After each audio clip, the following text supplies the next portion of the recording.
The weather is changing in a big way for some of us. Tropical trouble is lurking off the coast, and that might impact your holiday weekend plans. We also have severe weather in the picture, and we're going to get into all of it, break it down today, folks. We're going to look at your weekend forecast, peek around the corner, see what the long range has in store, and check out our sun and see what's going on with space weather as a minor geomagnetic storm is inbound. So we've got all of that. I've put it all together because this is Cold Rain's Weather World and we have all the weather. I find it so you don't have to, folks. So we're going to start and kick things off with the tropical update. All right, we're going to kick things off with our tropical update here in the Eastern Pacific. We've got a lot to get into today and a short time to get there, folks, so we are going to rapid fire it. But look, we're going to start here with Hurricane Flossie, major Hurricane Flossie with winds 115 miles per hour. It has strengthened rapidly and it's going to weaken just as rapidly as it encounters cooler water and a little bit more shear through the end of the week. But it has rapidly strengthened to a major hurricane. We've also got an area of disturbed weather with a 50% chance of tropical cyclone formation in the next 7 days. The only thing Flossie is going to really do is bring high surf and some rainy conditions here to eastern Mexico. Certainly not going to bother the United States. However, what could bother portions of the United States is this area that looks to potentially develop into either a tropical or subtropical cyclone over the next few days as well. That front that's brought all of that severe weather into the mid-Atlantic yesterday and parts of the southeast is going to end up stalling off the coast. And when you have that sort of situation, you're going to look for tropical development this time of year. Very, very warm waters out here. And so that's what we're seeing. It's looking more and more likely that something's going to develop off the southeast coast rather than the Gulf or over Florida. So we're going to take a look here at the tropical Atlantic, and you can see not a lot of activity out here at all, just a few innocuous clusters of thunderstorms, no real tropical waves or anything like that. We've got a spin here off the southeast coast producing some showers and thunderstorms off of the Gulf Stream, or over the Gulf Stream rather, but nothing developing out of that area. Another cluster of thunderstorms in the northern Gulf, which we've seen over the past few days as well, and some clouds in the western Gulf, but nothing going on in the Gulf of cold rain down here. Now, looking at what the European and the GFS show over the next few days, I've already advanced this ahead. We're looking at Saturday morning. The European starting to develop a little bit of a closed circulation off the southeast coast, and as it does so, it sort of meanders it back to the coast. It's very weak, it's very unorganized, but it does bring some clouds and unsettled weather down here to the southeast. So if you're going to the beaches this weekend from North Carolina all the way down into Florida, you need to pay particular attention as we get later into the weekend for maybe a few more showers and thunderstorms. Not looking at a big tropical cyclone or anything like that, but certainly in terms of wind and extremely heavy rains and flooding and all of that, but certainly could see an enhancement to the showers. And then, of course, it just weakens and moves on. Now, the GFS, of course, does something a little bit the same and a little bit different. The GFS likes to wind things up a little bit more often, and you can see that a little bit closer to the coast here. It's starting to get its act together, a couple of closed contours, but look at the enhancement of rainfall from South Carolina up into North Carolina particularly. It slowly meanders it inland up the coast off the Outer Banks as we get on into Wednesday and Thursday, finally moving off. But you can see it actually impacts the weather quite a bit more significantly along the southeast coast. So you need to pay particular attention if you live southern Virginia, southeastern Virginia, all the way back down in to the Florida Panhandle, maybe north central Florida, and back up the coast for enhanced rainfall and cloud cover, particularly later this weekend. That's what we're looking at, folks. So if you got beach plans, stay tuned to the forecast. The European model has some of this rain has fallen, will have fallen over the course of today and this evening. But looking here along the coast, we certainly see plenty of rainfall. This is through Monday morning, next Monday morning. Florida being the major beneficiary, where it's been dry and you need the rain. The GFS is a little bit more impactful along the coast. You can see several inches of rain potentially along the coast as we get on in through Monday morning. Florida too as well. So plenty of rainfall opportunities down here through the weekend. That's your tropical update. Now we're going to take a look at the weather for the U.S. over the course of the next several days. And we're going to start by taking a look at the satellite imagery this morning. There's our frontal zone, easy to pick out on the satellite imagery. Look at that, hanging back here, moving off in this direction. Slowly, it's going to stall off the southeast coast. and you can certainly see those clouds associated with that front. Got a big stream of moisture that's just been persistent through New Mexico and Texas up here into Oklahoma. Clouds associated with that. Another little disturbance moving in to the northern plains toward the Mississippi Valley. That's bringing some clouds, a few rumbles of thunder out there, and then a closed low over California that has brought some unsettled weather up and down the Intermountain West as well. Checking out the air quality today, pretty good for most of the country, a little stagnant around Dallas and Denver and Phoenix and over here toward Fresno again. So if you have any sensitivity to that, just stay inside and as much as you can and just be aware of it. Windy conditions in the west, not so much in the east. That front's going to move off and it's going to be kind of a stable air mass works in behind it. A little bit of wind here in the northeast through the Great Lakes, but mainly in the west, we're looking at some windy conditions, background winds 10 to 15, gust 30, maybe to 40, 45 in some of these spots. We've got a couple of red flag warnings out here for dry, hot conditions that are also windy. So just wherever you see these little green spots, know that you could gust into the 30s or so this afternoon. Taking a look at the hazards map this morning, or the alerts map, just some fog in certain areas around the country, but really looking at maybe some air stagnation issues. But heat advisory up here in eastern Montana, you guys could approach 100, and that's going to be very, very hot. Finally cooling off enough to drop all the heat advisories and warnings in the southwest and the northwest too, but red flag warnings are now in place for windy conditions. It's been hot and dry, so pay attention out here. Lightning could strike, and that's what we're looking at, some fire weather concerns here where we could see some thunderstorms this afternoon and spark off potentially some wildfires, things like that. But just be careful in those areas, don't burn anything. There's our surface map. Cold front moving through the south and mid-Atlantic and up into the northeast, finally working off the coast up there. Be a little slower to do so down here in the south, but we're going to see that eventually happen, and showers are possible on the coastal plain, Piedmont areas down here toward the Gulf as that front moves on through. Plenty of upper level little pockets of energy moving through. We'll see that in the flow in a minute, but back here in the Intermountain West and the Rockies and down into the south could certainly see some rain showers and thunderstorms this afternoon up across the Great Lakes as well. A little piece of energy moving there. Conditional severe weather threat up here, and we'll look at that in a minute. A little heavy rain possibility down here in Arizona, New Mexico, southern New Mexico, and West Texas over here toward El Paso. So we're looking at a lot of the country still has opportunity for showers and thunderstorms this afternoon. High temperatures, cool spots here up in the northeast and the northern Great Lakes, and then over into the Pacific Northwest, we're going to see another trough work in there, and down here in West Texas and eastern New Mexico, under the influence of clouds and rain, you're going to see temperatures in the 70s to around 80, but 80s for much of the rest of the country, 90s creeping back in from Louisiana, Texas, up into the Great Plains, near 100 up here in eastern Montana, and then of course the desert Southwest. Typically hot for this time of year. As we get on in toward Thursday, tomorrow, same sort of regime, a little cooler in the northeast behind that front, and then back up into the 90s down here in the south and southeast, and up into the hundreds as we get up into the plains. It's going to be very, very warm. A little cooler over the Rockies, back into the 80s here. Still warm in the desert Southwest, and back into the Northwest. It's going to be chillier up here as that trough kind of comes on in.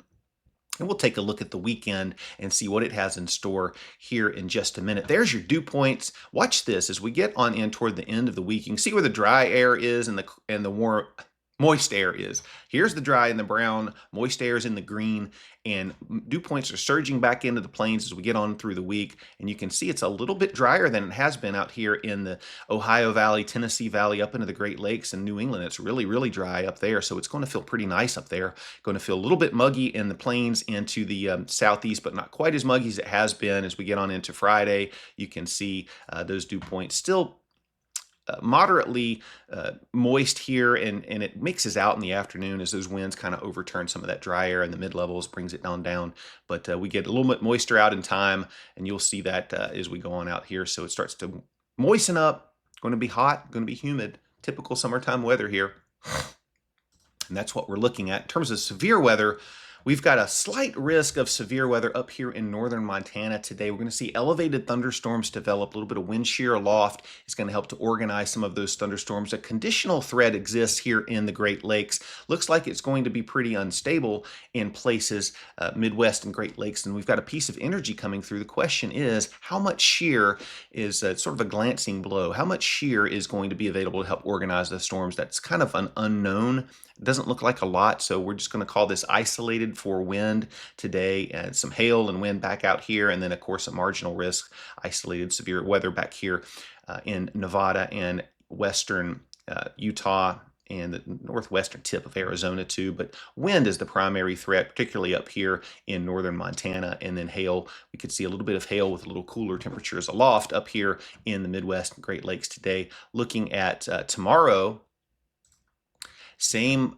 sort of the same areas. We're not really looking at anything out here in the west now, but up here toward the Dakotas, back into the Great Lakes, and up into the Northeast. Another piece of energy moving into the Northeast is going to help potentially organize some thunderstorms there as well. Again, flow here in the Great Lakes, not all that impressive in the mid-level, so we're not seeing a lot of shear. If we can get a little bit more shear here, we could see a little bit better of an organized threat. But right now, it looks like mostly just isolated to widely scattered severe weather reports. Wind and hail, again, up in the Northeast is possible, but wind everywhere else is sort of the primary threat, not really looking at anything tornado-wise. So looking at our energy in the mid-levels, there's that closed low in California. We've got these little pockets. You can see these little pockets. I show this in these little areas of brighter colors. These are the little pockets of energy like this, and where they move, it sort of enhances the chance of precipitation. Even though you've got a big ridge here, you still occasionally have pockets of energy moving around that. So we've got something going through up here into the Great Lakes region today. Or that's, as we get into this evening and all of that, and some other energy back here in the plains, upper plains near the upper Rockies. You can see that energy kind of moving out of there, and it just moves along the top of the ridge. Here comes another piece of energy in tomorrow, and it approaches tomorrow afternoon and evening, and so we could see an enhancement. You see all this energy working into New England, so it enhances the shear. We could certainly see, so if we can get enough instability up here, could see a little bit more of an organized severe weather threat up here in New England as well. But you can watch those little pockets of energy move along, and that's what's helping to cause the severe weather. As we get on into Friday evening, another pocket moves through the upper plains, so we could see a little bit more severe weather up here, and that just sort of continues as we go on out in time. You can see those pieces of energy moving across the northern tier, and occasionally we're going to see those interact with instability and good timing of the maximum heating to develop showers and thunderstorms, and could see a little bit more organized severe weather threat as we move on in toward the weekend in those areas. Looking at the radar this afternoon, there we go. We're looking at about 2 o'clock East Coast time, rain showers through eastern North Carolina associated with that front, rain back in Texas. We get on into the afternoon hours and we start to see a few showers and thunderstorms develop up here in the Great Lakes region, over in Montana and our other area as well. And you see a little bit of organizational clustering there. And then back out here in the Four Corners region, some showers out here too. A lot of that will die off as we get on into the overnight hours and get into tomorrow morning, tomorrow afternoon. We're seeing showers and thunderstorms over New England. There's a little bit of a low pressure up here, so maybe some organization up there tomorrow. Maybe we'll see a slight risk get added over the next 24 hours or so up there. And then we've got showers moving into the northern plains. Again, tomorrow, potentially as we get on into the Dakotas, there's a little bit of line breaking out. As we get to tomorrow evening around 8 o'clock local time, you'll probably start to see a little line segments form from Colorado all the way back up into North Dakota. Another couple of thunderstorms clusters may be popping up in the Midwest and Great Lakes and those areas there too. And that will propagate on in through the evening and then diminish the threat as we go into the overnight hours on Friday. But that's the severe weather threat that's out there, folks.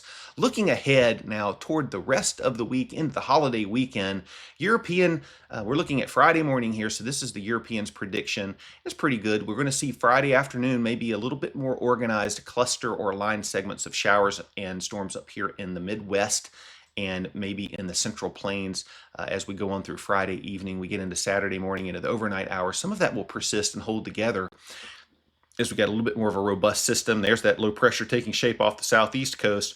We get on here into Sunday or Saturday, and that threat of organized activity moves into the Great Lakes. So Friday is the most unsettled portion of the country back here in the plains, Saturday into the Great Lakes. And as we move this on along and we look at Sunday afternoon, we're going to see a little bit of a trailing system back here through the Central Plains.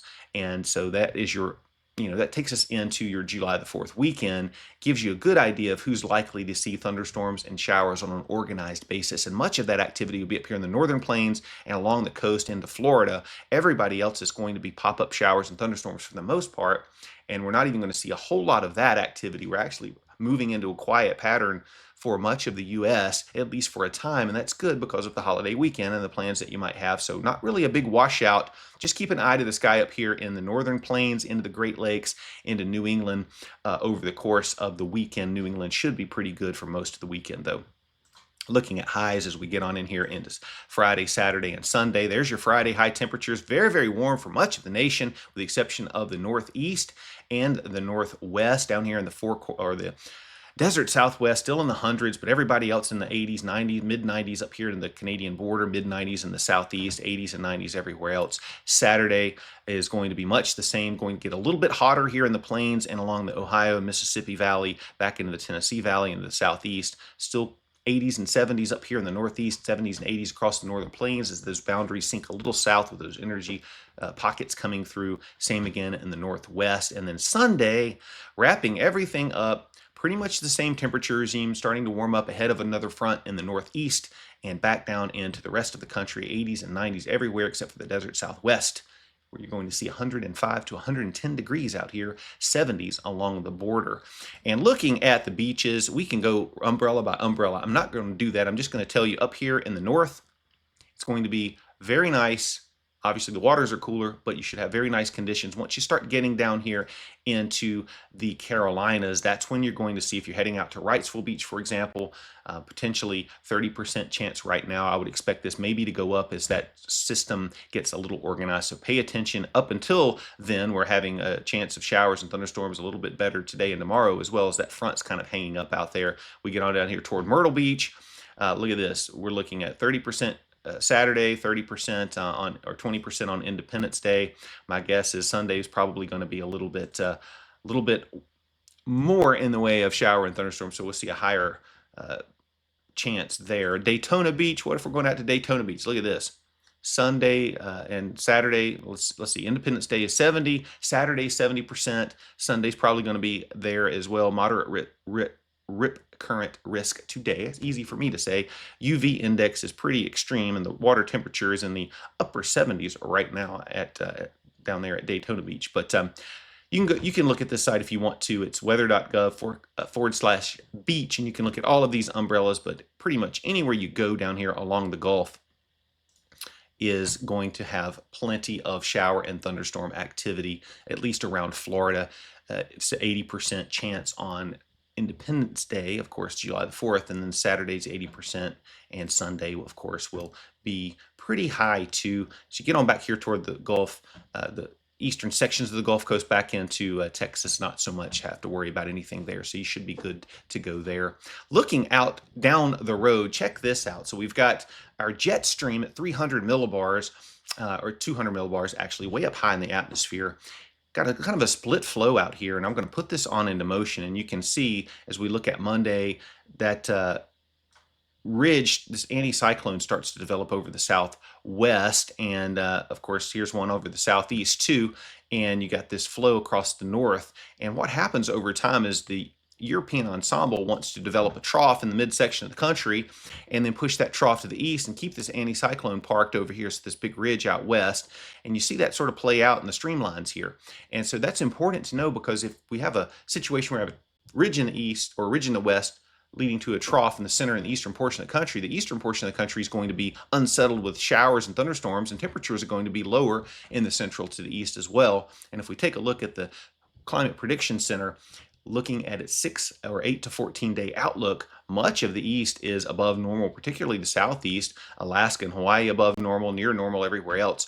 And then the temperature regime reflects that ridge out west with the big bubble of above normal temperatures, and then above along the Gulf Coast and Southeast Coast as well. But everywhere else is either below normal or near normal. So if this regime comes into play and sets up, and the GFS is actually, or the GFS ensembles are starting to agree with it, then we could see this play out as we get on into the second week in July and just beyond. It looks like it might end up being a little bit of a stable pattern for a while. So increased activity in the east in terms of showers and thunderstorms way out in time and maybe normal temperatures. So we'll see how that plays out. But that's your weather forecast for the week. Now we're going to take a look at space weather and see what's coming in terms of a geomagnetic storm.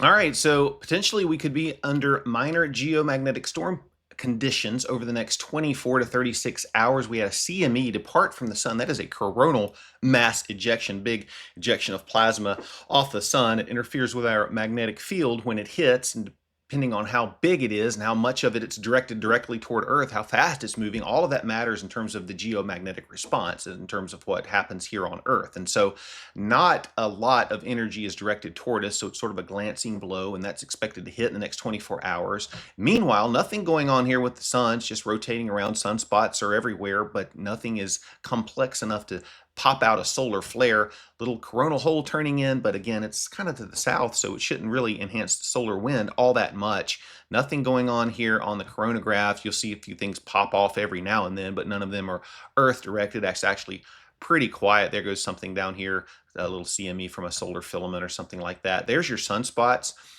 Really, a lot of areas turning away, a few kind of coming in, and not really much of interest, though. We've got this one here. This is a 4129, 35% chance of a C class, which is the smallest solar flare you can have. A little bit of complexity here, but really the charges are dispersed from each other, and so you need those interspersed, and we're seeing positive out front, negative behind. If that continues to grow, though, we could see potential for solar flare, or at least be on high alert for it. But in terms of aurora, well, here we go. We've got a little bit of a better chance of aurora with that geomagnetic storm coming in. We'll have to see how the polarity of it is when it hits, but in terms of the CME. But look at this.